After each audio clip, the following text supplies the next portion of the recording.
The wind carried no sound that day, only the echo of hooves long vanished. She stood barefoot on the ridge, her hair undone by the storm, a gold ring too large for her fingers slipping toward the earth. Behind her, the cabin smoldered. Ahead, the trail forked, one path to the past, one to the secret she'd never meant to uncover. He had lied with such gentle eyes. Beneath the hem of her wedding skirt, something darker bloomed. Regret, maybe, or memory. She clutched the leather pouch tight against her ribs, the one she'd found hidden beneath his floorboard. It had changed everything. A receipt. A name that wasn't hers. A sketch of a horse. And a price. They'd traded her. Not just for labor, not even for love, for a stallion with a black mane and one blind eye. The storm cracked open the sky. She didn't flinch. She'd already unraveled too much to fear the thunder now. Subscribe now, the voice murmurs, soft as smoke, because tomorrow's story will haunt you even deeper. You'll need it. But before that, let me take you to the day it all began, before the veil, before the ring, before she knew the truth. She was just a girl in a borrowed dress, handed down like an heirloom no one wanted anymore. And when he came riding into town, all the women whispered about his charm, his silver, his saddle carved in bone. No one warned her about the blind horse. No one warned her about the secret he kept buried beneath the ashwood floor. They called it Lantern Creek, though neither lanterns nor creeks had run through the town in years. Just dust. Endless, blinding dust that danced like ghosts through the alleys and clung to every window pane like a warning. Wooden buildings leaned sideways like they were tired of pretending to stand. The church bell hadn't rung in months, its rope frayed and split like a promise never kept. And the saloon doors, once swinging with laughter and boots, now groaned with the weight of silence. Everyone here was waiting for something. Rain, redemption, or an easier death. And then there was her, Mara. She walked with a limp no one asked about anymore. The children stared when they thought she couldn't see, and the men looked away like she reminded them of something they wanted to forget. The women were kinder in words, crueler in tone. They'd say, "Poor thing," and then spit in the dirt. Once she'd passed. She worked at the edge of town, mending clothes for folks who never said thank you and watching the horizon like it owed her something. Her little house had one room and no porch. Just a broken rocking chair and a withered daisy she kept watering, as if hope could still root in that soil. No one came to call. No one ever had. They said she was cursed. That she brought bad luck to any man who touched her. That her first husband died the night after their wedding, bitten by a snake in bed. That wasn't true. Not exactly. He hadn't died that night. Just changed. But stories grow like weeds in dry places, and the truth is easier to bury than to tend. After he left, she stopped speaking for a time. Not out of grief, but because silence felt safer. Her voice returned slowly, like a stray dog unsure of welcome. Now, it was soft, measured, rare. Folks got used to not hearing from her. Some even preferred it that way. Every Thursday, Mara brought in the laundry from the town's boarding house. She'd sit with her back to the window, humming half-songs to herself, mending sleeves and soles alike, though no one would have given her credit for either. That's when she first heard the whispers. A buyer, someone said outside the store. No, a traveler, rich, riding a black horse. Alone? Always. Mara didn't look up. Men came and went like summer storms, loud, dangerous, gone before they meant anything. But still something shifted in the room, like the walls inhaled. Later that week, she saw him. He rode into town without a coat, despite the chill, and his smile bent like moonlight through a cracked mirror. The horse was real. Midnight-colored, scarred across the flank, and blind in one eye. Mara noticed that before anything else, the stranger tipped his hat to everyone and spoke like he'd lived there once, though no one remembered his name. Some said he'd made his fortune in silver. Others claimed he dealt in secrets, not coins. But none of that mattered, because he looked clean, and in Lantern Creek, clean meant power. By Sunday, he'd rented the old cabin on the hill. By Monday, the girls at the saloon were taking turns bringing him pies. Mara never joined them, but she noticed how his gaze didn't linger, how his boots made no sound, how the horse never flinched near fire. Some things are too quiet to trust. One evening near dusk, she found a letter tucked under her door. No name, just a scrap of paper folded into a tight square. I saw you watching. Come talk to me. I won't bite. There was no signature, but there was the faint smell of leather and ash. She didn't go. Not that day. Instead, she sat by her fire, running her fingers over the scar at her hip, an old wound from falling through thin ice as a child. Her leg never healed right, and ever since, she'd limped like the earth had one secret too many to carry. She remembered her mother whispering prayers no one taught her.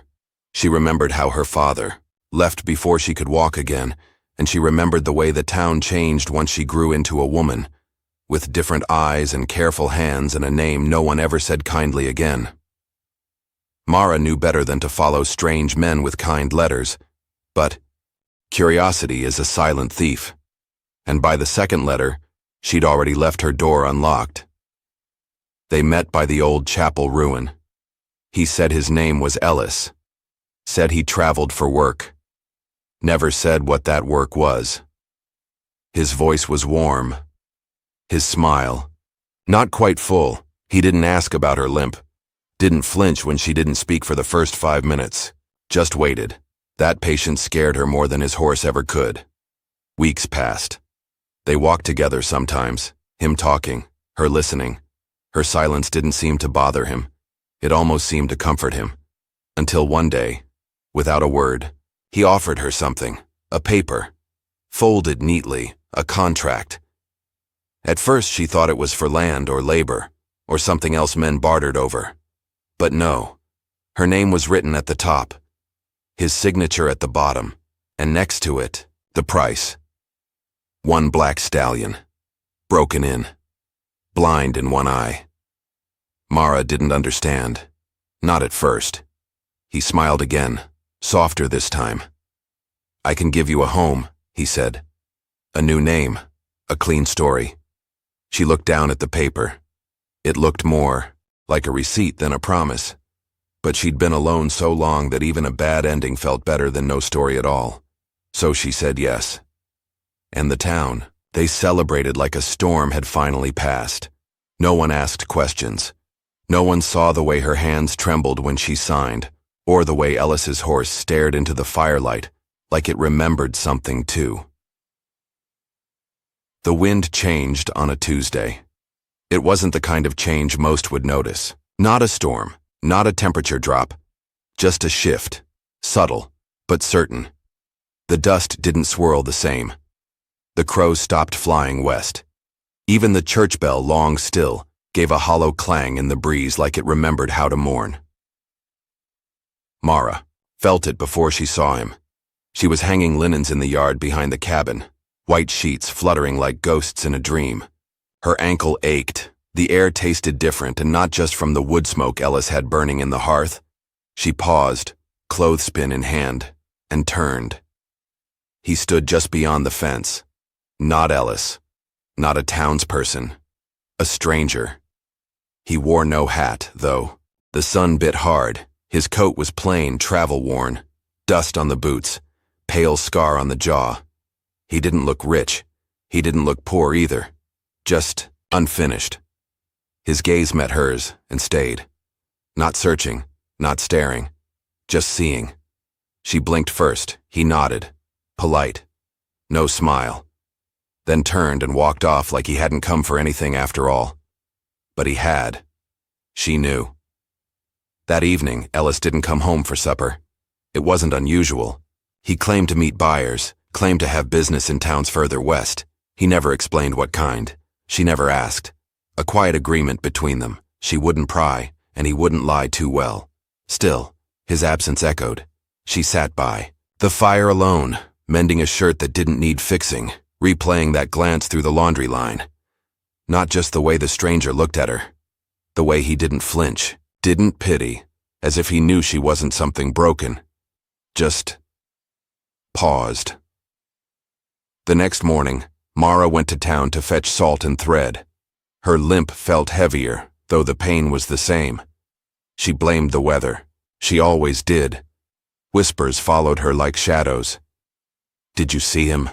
Said he was looking for a place to rest, maybe buy a horse. He looked at Mara like he knew her. She kept her eyes low, shoulders forward. At the mercantile, the owner's wife gave her a look. Not cruel, not kind, just curious. "Strangers, asking questions," she said, tapping flour into a bag.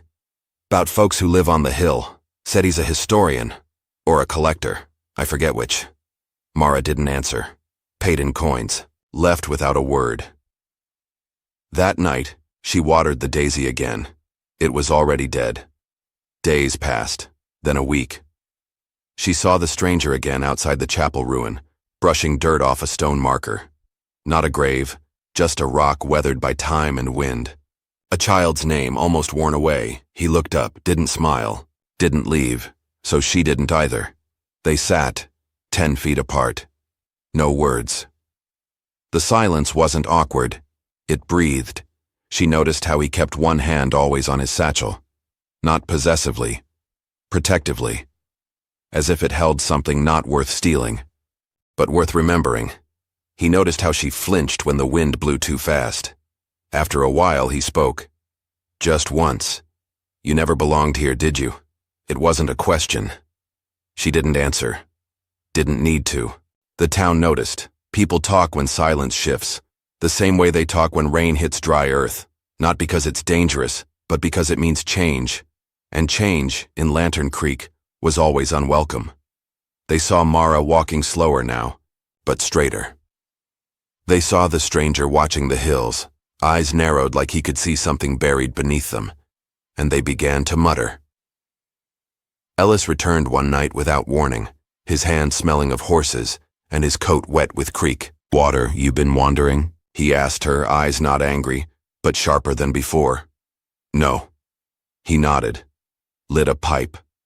Watched the smoke rise and didn't press, but she could feel it, the pressure building, the wind ready to turn again. The stranger came to her cabin 2 days later, didn't knock, just stood at the gate. Hands folded, she met him outside. No words passed. He reached into his satchel, pulled out a folded paper. Yellowed, fragile. He handed it to her and left. It was a page from a ledger. Her name, the date of the transaction. But the buyer wasn't Ellis. It was someone else. A man who died years ago. Someone the town said vanished without a trace. And next to his name, in delicate script, transfer of property to E. Rains. No witness required. Ellis Rains. She stared at the paper for a long time, then burned it. Not out of denial, but because she didn't need proof anymore. She needed clarity. The storm rolled in the next evening. No rain, just wind. Loud, howling, angry. Mara stood at the window, watching the horse, Ellis's horse. It paced in the yard, its blind eye turned toward her as if seeing more than it should, and in the shadows of the trees, the stranger, just standing there, still, waiting. She didn't tell Ellis, but he knew. He always knew when someone was getting too close. In town, the preacher locked his doors. The saloon girls stayed upstairs. The school teacher took the children home early and didn't come out the next morning. Something was shifting and everyone could feel it. The stranger no longer asked questions. Now, he listened. And Mara began to remember things she hadn't allowed herself to remember. Like the man Ellis never talked about, the one who owned the horse before him. Like the way the floor creaked in one particular spot in the cabin, even when no one was walking. Like the pouch of coins Ellis kept hidden in the rafters, stamped with a foreign seal. Like the way her name wasn't hers anymore. It belonged to someone else's story now, and she was ready to reclaim it. One night, Mara left the door open, just wide enough. The wind caught it, rattled it, pushed it further. Ellis stirred in his sleep, didn't wake. She stepped outside barefoot. The stranger waited by the fence. She didn't bring anything with her, no bags, no shoes, just her limp. Her silence. Her truth. They didn't speak. He held out a lantern. She didn't take it, but she followed the light. Behind them, the wind closed the door, and the cabin, for the first time in years, finally slept without her. The snow came early that year, uninvited, unannounced. Lantern Creek wasn't used to white. Dust, drought, even flood, those it understood. But snow was something foreign, clean, cold, honest. It silenced the world in a way nothing else could, and it was under that silence that everything finally broke. It began with a dress, a gift, Ellis called it. Silk, wrong color, too tight. Left on the bed without a note. He never said why, never said where it came from. But the next morning, she saw the preacher's wife in town, watching her with narrowed eyes and a whisper ready on her tongue. She heard the words, took what wasn't hers, heard the lies bloom like weeds. She tricked him. She's dangerous, a snake in lace. They laughed in the saloon when she passed. Even the girls who once brought Ellis pies turned their backs now. As if shame were contagious, as if she'd done something to deserve it. Ellis didn't deny it. He stood in the yard that evening, arms crossed, watching her like she was a mule that needed breaking. "You're not who they think you are," he said. She stared at him, the snow gathering on her shoulders like dust from another grave. "No," she whispered, "I'm not." His eyes narrowed. "You'll stay put, until this blows over." She didn't answer, just turned, and walked. She didn't pack a thing. The cold didn't bite, it burned. She walked until the lights of town faded behind her and only the trees whispered her name. Her dress wasn't meant for winter. Her boots cracked at the seams. Her leg ached with every step, but she welcomed the pain. It reminded her she was still moving, still choosing. The snow deepened. Her limp worsened. Then, finally, she fell. Not hard. Not dramatic. Just a slow collapse, like the body had made a quiet decision before the heart could disagree. She lay there, in the hollow of a dead tree's shadow, the sky above her endless and gray. She didn't cry, but she did whisper, to no one in particular. "I just wanted to belong." She didn't hear his footsteps, didn't feel his hand until it touched hers.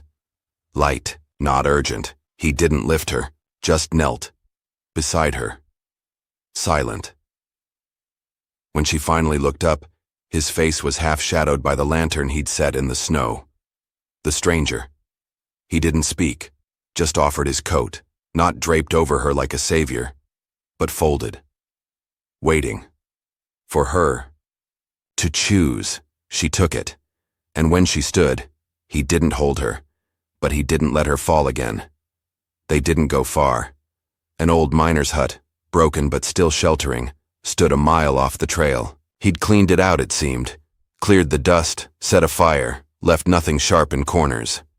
She sat near the hearth, hands trembling near the heat, watching her breath leave her body in small clouds. He boiled tea, left it beside her, said nothing. The silence stretched like thread between them. Finally she spoke. "They turned on me." He didn't nod. Didn't say, "I know." That would have made it about him. Instead, people fear what they recognize but can't name. She looked at him, puzzled. He met her eyes. "You remind them of themselves, and they hate you for it." She didn't know if that was true, but it felt like it could be. He stayed that night, not close, not far. When she dreamed, he didn't wake her. When she wept, quietly, he didn't ask why. But she noticed his hand resting gently on the floor beside hers, fingers barely touching the hem of her skirt, like he was asking permission without words. And in the morning when she woke, she found bread by the fire. And a note. "You are not theirs to name. If you leave, I understand. But if you stay, I'll walk beside you, nothing more." She stayed, not for warmth, not for safety, But for the first time in years, she didn't feel watched. She felt seen. Later that day, she returned to the cabin on the hill, alone. Ellis wasn't there.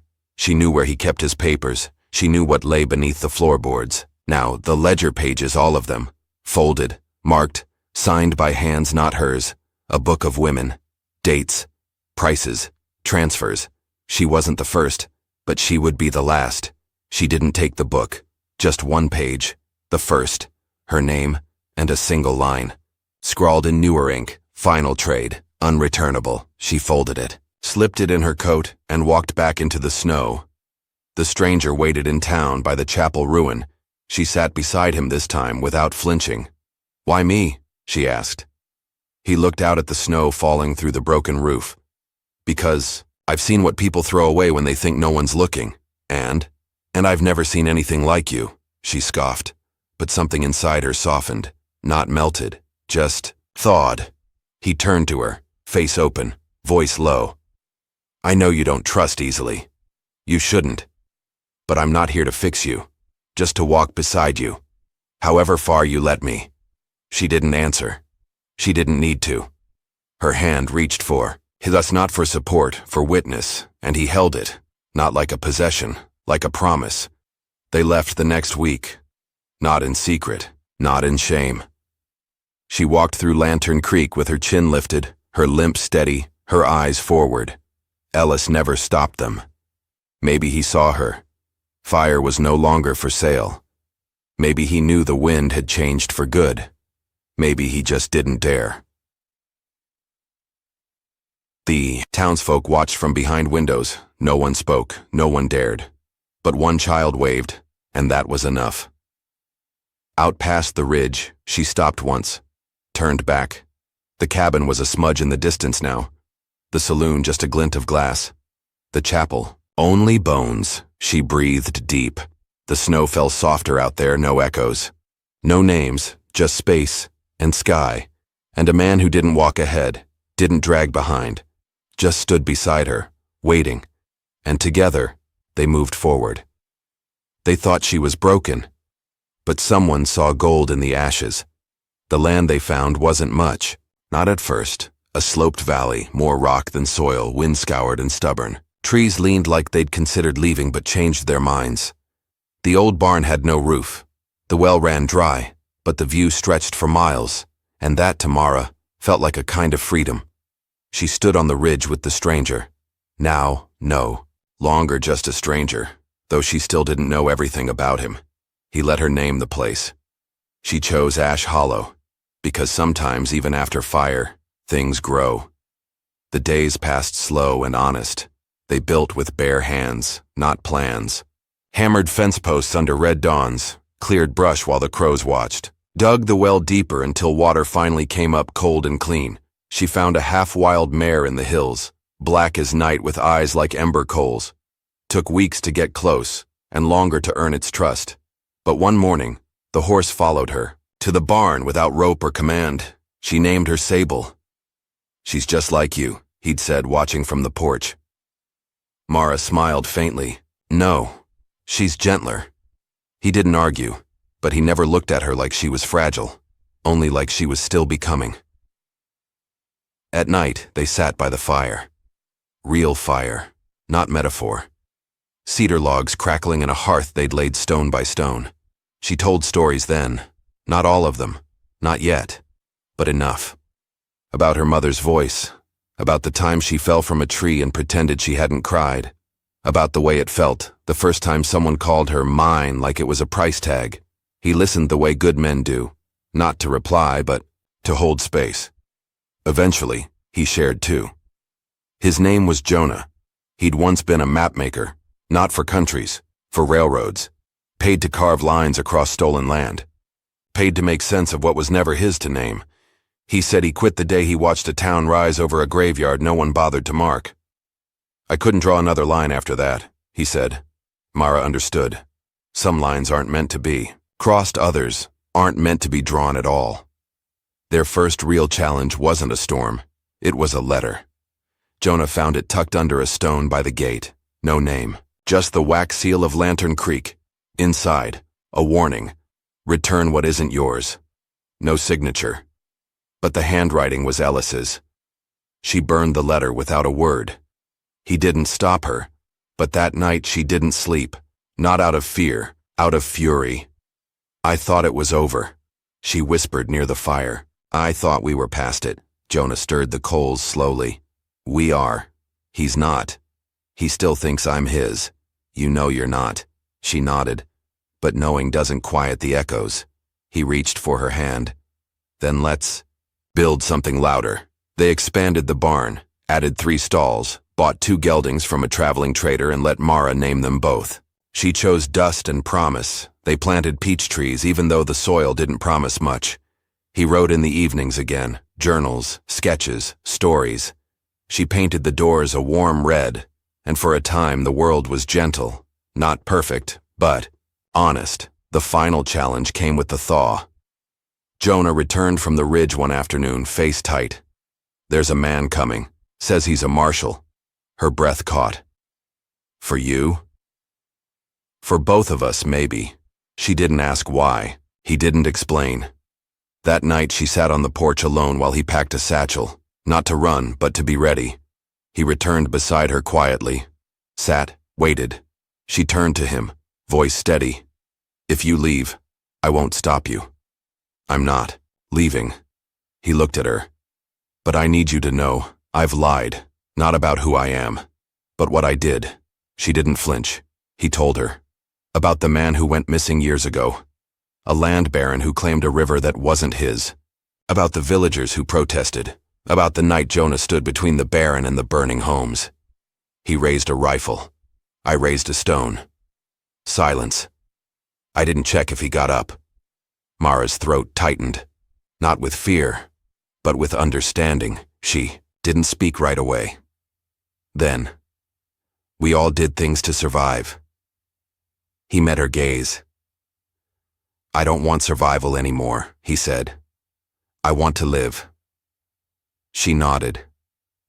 Slowly. Then placed her hand over his heart. Then stay. And we'll face whatever's coming. The marshal arrived 3 days later, alone, on foot, with dust in his beard and old sorrow in his eyes. He didn't speak Jonah's name, didn't draw a weapon, just asked for water. Mara brought it. He drank, watched the land, watched them, then said, Men like us weren't made for stillness. Jonah nodded. Maybe not, but we try anyway. The marshal handed him a piece of paper. Case closed.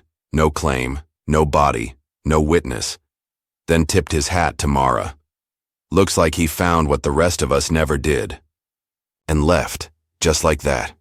That night, they didn't speak, didn't need to. They watched the fire together. She reached into her coat, pulled the old ledger page, the one she'd kept, held it to the flame, watched it curl and disappear. I'm not ashes anymore, she whispered. Jonah took her hand. No, he said. You're the spark. They never built a big ranch, but people came anyway.